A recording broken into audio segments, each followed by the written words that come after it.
Welcome to a special edition of Taking the Supply Chain Pulse. Today we're diving deep into the headlines and the trends that are shaping supply chains right now. We've got two incredible guests to help us unpack it all. Joining Fred are Bryan Jensen, the Chairperson and Executive Vice President at St. and Tom Redding, the Executive Vice President of Healthcare. We'll talk about what's making news in the industry, what's happening in our current projects outside of healthcare, and how supply chain planning is evolving in today's unpredictable environment. This is going to be a candid, insightful conversation you won't want to miss. So let's jump right in. What we want to do is sort of let our fingers stick it up in the air and talk about what's in the wind in supply chain in the country. In my lifetime, we usually have always had to deal with maybe one disruption at a time. We usually resolve that, pat ourselves on the back, tell other people how great we are, and go on to doing what we were doing before anything happened. But right now, we've got a lot of stuff out there going on, and I wanted to bring in our senior leaders and have them talk about what they're seeing, what kind of projects our clients are asking us to work on in the various areas, and B, talk about what the possible disruptions may be caused by some of the headlines in today's news, and see what we might look forward to seeing in the future. So, Bryan, why don't we kick off with you? What kind of projects are we focusing on in the areas outside of healthcare right now? Well, a lot of the project focus has been on supply chain planning, sales and operations planning, sales inventory operations. Even before we had some of the chaos or questions or uncertainty that we have from tariffs through to big, beautiful bills and beyond. So there was already a focus on how do I streamline my supply chain? How do I make it more effective? As opposed to 2 years ago, when we were in the thick of helping design buildings like there was no tomorrow in the whiplash from COVID. Remember COVID? Seems like a lifetime ago now. In 2020, we had the pandemic. 2021, there was an apt realization that the direct-to-consumer demand for product to be moved to my front doorstep instead of me going out to pick it up was here to stay. It was not going to recede. It didn't keep growing at the same rate.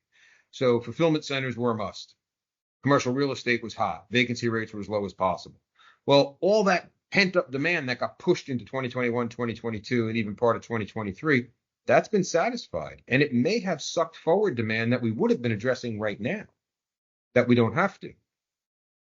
But now that they turn to the supply chain, how do we get product in more effectively, more cost effectively? How do we stay in stock? How do we beat the competition? And that's dovetailed into or picked up the tailwinds of, hey, everything from overseas is now going to cost another 54%. No, 154%. No, 20 more percent. No, we're going to make a great deal. It's going to be a great deal. It's going to be huge. And the uncertainty is the worst case because you end up just gyrating on what if this, what if that, what if it's 54, what if it's 154, what if it's 200%, what if it's 10%, and you get a different answer in each scenario, and you get a different strategy from each scenario. So we've been doing an enormous amount of that kind of strategy work now, relative to what we used to do. Yeah, and that's very interesting. The one thing, I'm sorry to interrupt, but the one thing that I learned when I was getting my MBA, like you, I'm a liberal arts dude. So when I got an MBA in business, I had to learn all the stuff from scratch. But that you look at inventory and inventory is a couple things. It's the supplies you need to get the stuff done. But then it's also an alternative use of cash. So it straps organizations. If you have too much on hand, you're crippling your cash flow. And a lot of the things that I've been reading lately about AI is the ability to actively predict demand. And that's just what you're talking about. Tom, what are you seeing, and what kind of projects are we doing right now in healthcare that folks seem to be asking of us? Yeah, I think, it sort of would echo all the things that Bryan said. I think we're seeing many folks may or may not know, but there's a lot of aging infrastructure, across the nation in terms of facilities. The hospitals are getting older, investments required at those individual hospitals. Regulations are forcing hospitals to think differently about how they serve those patients. There's a lot more decentralization of care, so a lot more ambulatory care centers, a lot more physician offices, a lot of different points for patients to kind of enter the health system. So for us, as we're seeing these more and more, kind of decentralized health systems, and with all the mergers and acquisitions, it's leading to more questions around what should we do to centralize? How do we potentially, leverage scale for pharmacy or sterile processing or supply chain or any of those different kind of support departments? And it's asking the question. Their folks are asking the question of like, what's next? Where am I going with this? And eventually it might be delivering to the home. So how do I deliver durable medical equipment, or how do I deliver pharmaceuticals or supplies or whatever it is? So I think for us, there's a lot of activity around, how do you leverage scale for these organizations, not just building new hospitals or expansions, but how do you leverage all the resources? You mentioned inventory, it's transportation, it's the people, the systems, all those things that kind of have to be knitted together. So it's getting more complicated by the day. Yeah, and let's get back to what Bryan was talking about, the idea of predicting demand. I guess you could also say the idea of predicting possible disruptions. How would you say, Bryan, that the non-healthcare industry is prepared for disruption? Now, before you answer that, my impression is we in healthcare have always reacted when you really would like to be able to respond.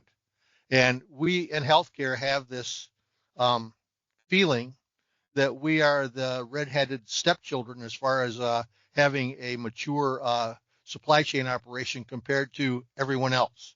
So given the challenges out there, how well prepared do you think the non-healthcare supply chains are for handling potential disruptions? Well, I think it depends dramatically on the vertical that you're talking about. How reactionary or how expeditious they are currently. The food supply chain, for example, much higher turns because of spoilage, because of the pragmatics of maintaining a deep food inventory. So they're very good at having a constantly full pipeline and making sure that it's primed and moving towards its customer base. Others, I'll give you an example from way back in my early history. Toys. Toy manufacturers manufacture on a flat line. Toys mostly get sold in the last quarter of the year. So there's a constant build up and build up and build up all year long just to have enough so Santa Claus doesn't have an empty sack at the end of the year. If that gets disrupted, there's no recovery because you can't accelerate the manufacture. So it very much depends upon the vertical or the business type you're talking about, the product type you're talking about, and what they normally do and how well they can deal with disruption. Not many supply chains are steeling themselves right now to guard against disruption. Customers are, through different inventory positioning, through different sourcing choices and things like that. But overall, supply chains are really the result of what the customers and the suppliers do within those supply chains. That gives you the ability of the supply chain to support a disruption or a change or a shortfall or a shutdown or anything like that. It's kind of the way you gave a definition. My definition of inventory is a little bit different. You don't manage inventory. Inventory is the thing that happens to you because of everything else you've managed. How well you've predicted sales, how well you've purchased, how frequently you've set up your inbounds to meet your sales demands, and how well you've guessed on what's going to be hot and what's not from my old retail days. Inventory is the result. And it does have that cash impact you mentioned, and it can sometimes be your advantage. If you have it all when everybody else runs out, suddenly, supply and demand becomes your friend. So it does depend on the supply chain you're talking about. You've seen real modern examples right now of tariffs on auto parts suddenly driving up the prices of cars that are already on the lot, or supply chain saying, we're going to guarantee the price of this car on the lot because we know it didn't cost us much more because it came in before the tariffs, and use that as a competitive advantage. So it's all how you react to those little nuances in your supply chain. Unfortunately, I don't see many people doing anything to change that situation other than what they've done normally to support their particular vertical. Well, the toy folks should have a big advantage because they already know that this year they're only going to be selling 2 dolls per girl instead of 30. So that should have helped them with forecasting their demand. Is that fair? Yeah. If that would come true, as much as anything else. Well, Tom, what are you seeing about the healthcare side as far as being able to do a better job of planning for disruption? And we've been disrupted, and we're going to talk in a minute about some of these headlines, but we've been disrupted in several directions, sometimes completely out of the blue. Are we getting any better? Yeah, it's obviously up for debate, but I think what I think health systems are focused on is, is really building, more, reliable relationships with their suppliers. So trying to get away from that transactional nature of, hey, I'm going to try to beat you up to get the best price possible. I think some of those conversations are starting to change about, what's the best value they can provide. And I think at the end of the day, it's about visibility. It's about visibility of what they have from manufacturing capacity, or if it's inventory or whatever it is, because it's no different during the pandemic. I mean, you got health systems that are within the health system are calling on these manufacturers and distributors and paying different prices. They're competing against each other. So at some point, you got to get some transparency from a supplier standpoint to even know what they have and what's been allocated to these different customers. I mean, I think that's going to be an important step. I think long term, I think there's going to be maybe a broader conversation about visibility. So can these manufacturers and distributors get visibility of the demand within the hospital versus it's purely just a customer and you're servicing those customers? Can you start to look at the demand and the demand profiles and start anticipating whether that demand's increasing or decreasing to get control of your manufacturer and distribution operation? So I think at the end of the day, it's kind of been a you versus me environment between the suppliers and the health systems. And I think that has to change and will change over time as it's a necessity for them to work more collaboratively. Yeah, let me kick that one back on Bryan. With all your years outside of healthcare, do you find that the non-healthcare community actually has collaborative relationships on an ongoing basis with their suppliers, or are they adversarial like healthcare is? It's a spectrum.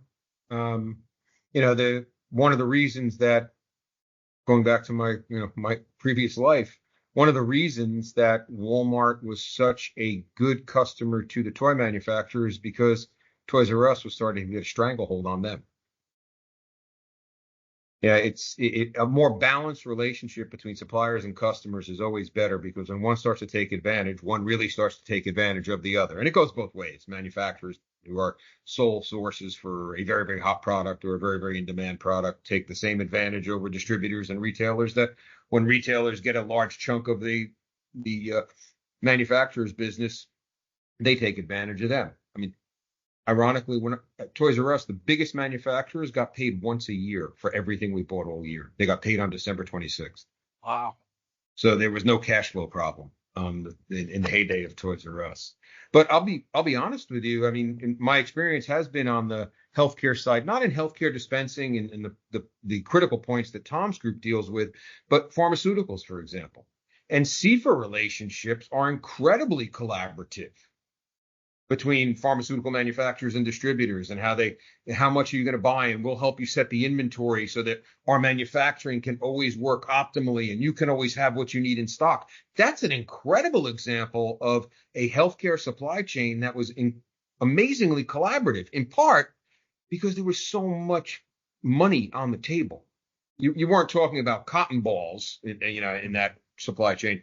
You were talking about extremely expensive biopharmaceuticals and things like that had tremendous margin, where a percent or two here or there on annual sales could be $70 million, the 1%, because of the expense in the supply chain. So collaboration is worth much more, and that's the theme I've seen. The more the collaboration is worth to both parties, or the bigger the pile of advantage you can get, then there's enough to go round. And you can both come out ahead, a true gain share, which isn't that common. Grocery at the other end of the spectrum, where your margins are 1%, there's not much to go around. So you're struggling in that supply chain to capture every penny you can out of that margin. Yeah, Tom and I were at a recent 2-day conference at the Cleveland Clinic, and they really focused on it. Was interesting to me because they had 200 suppliers show up. I think out of the 200, 198 were them, and Tom and I were not regular suppliers. But of the 200 that showed up, I would imagine 80% of them showed up to try to figure a way to get a contract with the clinic. And the end of the immediate beginning of the 2-day conference set the stage that if you don't want to work with us collaboratively so that you can help us benefit and we can help you benefit, you're not going to have an opportunity to do business with us. And I think that's something that's we're starting to understand, I think, in healthcare. Before we dive back in, you may be asking yourself, is my supply chain future ready? At St&OP Company, we don't just optimize logistics, we engineer smarter, leaner, and more resilient systems from end to end. From manufacturing to retail to healthcare, our experts bring decades of experience and cutting-edge strategies to transform your operations. Visit and discover how we're shaping the future of supply chain, one solution at a time. So let's play this little game, going through some of the headlines. You talked about the food industry.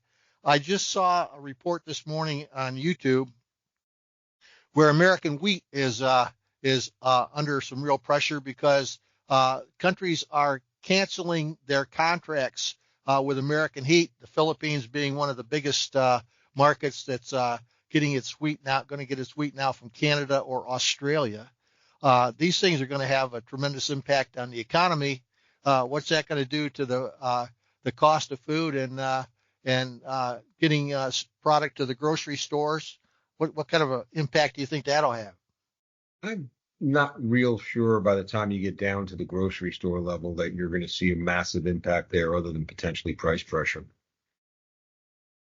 But it'll have a big impact in Nebraska and some of those places to the people that are in the farming industry. I mean, absolutely. Disruptive for those guys. On the suppliers, farmers are already getting hurt because of tariffs and a lack of demand for their product that used to, 80% of my crop used to go overseas. Now that market's gone.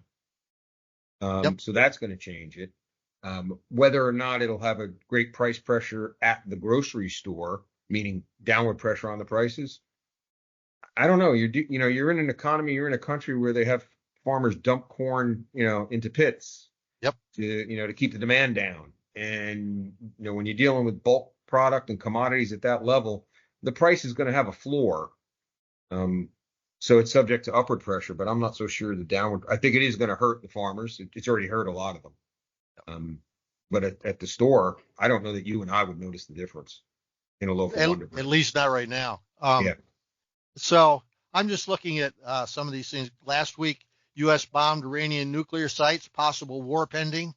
How is anyone looking at that? Are we looking at it, or are we just disregarding it right now? Tom? Yeah, that's a big question but this goes back to that I said earlier is, again, if you're a health system, you might not even know where the products are sourced from for the products you're using. You don't even know where it's being shipped to. So I think from a health system standpoint, they're kind of blind to that stuff. Like they just don't know. And I think there's a lot of groups out there that are trying to kind of break down the barriers to understand, like, where is the stuff being sourced from? Where are the components being sourced from? So they can start to kind of plan that. If they're saying, hey, this is these minerals or whatever, any kind of types of things that are being used for your, medical devices, whatever, it's going to impact the cost or it's going to impact availability. I think right now it's like, if you're a health system, you're saying, hey, listen, I got a contract. I've signed a contract that says this is what I'm going to pay for these particular items. And there might be some escalation incorporated in some capacity, but in reality, it's like, I could care less, and I'm being dramatic. But if you're the health system, you're saying, hey, those costs are going to be, on the manufacturers. And honestly, I think if you look at these health systems, they're going to say, hey, my margin is 3%, 4%, 5%, some are negative. And you got these medical device manufacturers, you might say have 30, 40% margins. And there's going to be some challenges of who takes on those costs and who's responsible for that. I think it's a concern, but I think if you don't have visibility of where stuff is originating from in the products you use, it almost doesn't matter because you're kind of at a disadvantage. You're kind of like just waiting to see what happens. So basically what you're talking about, and this gets back to Bryan and other industries, is the importance of sourcing, and that is knowing where your stuff comes from, and also probably knowing alternate suppliers for that stuff. And I know how poorly we did that task in healthcare. And I've always been under the impression that if you were making a Ford, okay, you start out by coming up with the requirements, output requirements for a certain part. And then after you come up with the output requirements, then you try to identify potential sources for that part. And then after that, you get into the contracting, purchasing, and acquisition. But you're also looking for alternative providers for key parts. That's very common in other supply chains, is it not, Bryan? It is, but it's gotten more complex as of late, because it's not just, well, I need this part. I can get it from Canada. I can get it from China. I can get it from Mexico. I can get it from Vietnam.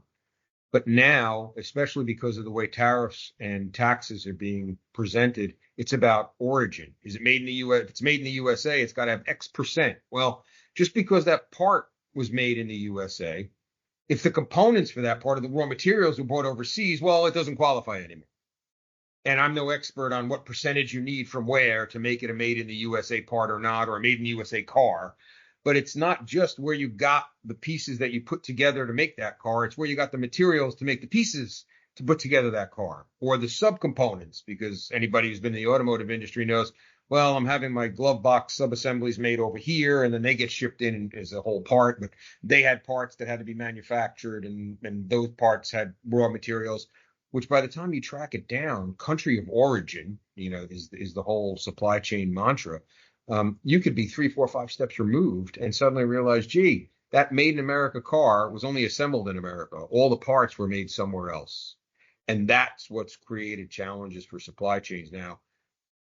Magnify that or increase it exponentially because, well, we're going to require you to do X. Oh, no, wait a minute. This new regulation says Y. Oh, no, we're going to pass this. Oh, no, this is now in-house. Oh, it's going through Votorama.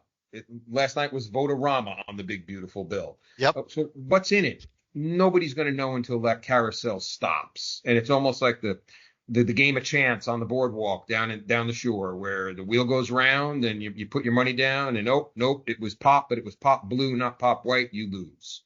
Yep. And you won't know until it stops. And so everybody is now becoming, by virtue of the uncertainty in the country as a whole, yep, everybody is becoming more reactionary and less responsive because they don't know what the heck's going to happen. Is that fair? Oh, absolutely. I can plan for every scenario, but not at once. That's a good. That's an excellent point.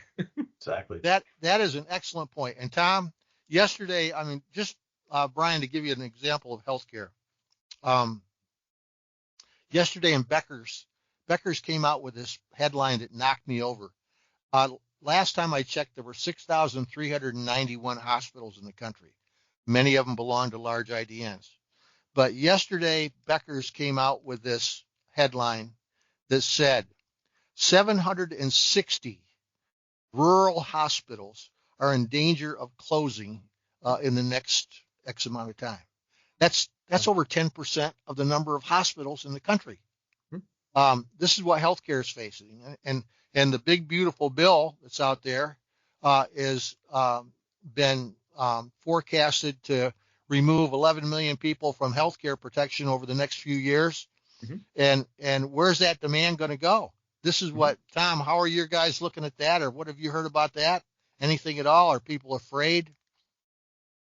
Well, again, I think you said earlier, there's a lot of unknowns. So until some of the dust settles and we really understand what the impact is going to be, I do think it's real that, again, if you're thinking about cuts to Medicaid, what that means to a certain, again, part of the population, it's going to directly impact those services, and whether it drives up costs because you have more chronic illnesses or issues, or folks are going to have to drive further. They're going to have to drive further for care, and it's going to be more disruptive to their life, and it's going to be more challenging. I think, we see, again, a constant challenge as health systems to find people to do the work and to find providers and find nurses. And And you might say, well, okay, so you close those and those folks have to move, or you have, other pressures in other cities where folks are now, coming into town, and that puts more pressure. So I think it's only going to force health systems to say, I need to invest in technology. I need to invest in a way to run my operations more effectively, whether I can deliver care at a lower cost or I need to do things differently. Because I think if you continue with the same mode of how we deliver care, I don't think it's cost effective anymore. I think these types of things are going to force health systems to say, I got to think about efficiencies. I got to think about, how do I leverage technology? How do I leverage the staff that I have? I think it's going to put more pressure to think differently. And it's not a bad thing, but it's not good for folks that potentially are disrupted for care. I have to drive another 100 miles or I drive 50 miles for care. It's not good. Yep. Just an editorial comment. I don't think healthcare in this country has ever been cost effective, but then again, it never had to be. So that's how we got to where we are. And let's see if we can brighten things up a little bit. What good things do you guys see coming forward that's going to try to make the future better than it is now, Bryan? Interesting.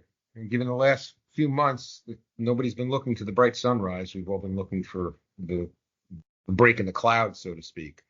But I think there is going to be a break in the clouds. The biggest one, I don't know what the end game will be, but stabilization, a lack of uncertainty, whatever you want to, certainty. I mean, I was going to say, what's the opposite of uncertainty? Duh. It's uncertainty. Well, the opposite is certainty. Whether that's good or bad will be a matter of opinion. It'll be a matter of your perspective, maybe your political orientation, maybe, what you had for breakfast in the morning. But it's stable. And like I said earlier, I can plan for any eventuality in a supply chain, but not all of them simultaneously. So once I get that certainty, I can then plan, whether it's my parts are too expensive to buy from here and I have to resource them, or my parts I can get my rebate by building it all in the US. I need to know the rules. Give me the rules, I can play the game. I can play the game, I can win the game. But without the rules, with the rules still being written, you can't even start to play. So there's no way you can win. So that I think, hopefully, is the brightest outlook we have. But what it'll be, I'm not a good enough prognosticator to figure that out. None of us is.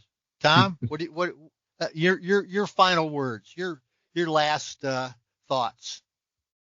Yeah, I mean, with all these things, I mean, as you said about the changing in funding and closing of hospitals, and again, I think it just creates opportunity to think about the world differently, and how do we drive improvements in the work, whether it's infrastructure wise, the operations, whatever it is. I think there's a lot of things to be proud about of what we're doing in healthcare and where the healthcare industry is. We've made a lot of great improvements.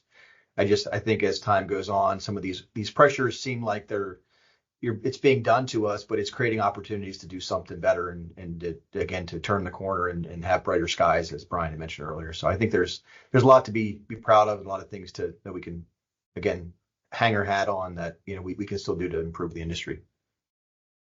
Well, I want to thank you guys for coming on today. And, the one thing that I hope that people will get from this conversation is that the time that you can just sit around and continue to get things done on a day-by-day basis is long past. The time has come that folks need to have intimate knowledge of their organization's operations. And the time for being able to figure things out by yourself is also gone. So folks need to have folks like us come help them address their issues. I want to thank you for your insights, and I hope you guys have a great holiday season. I don't know when this is going to run.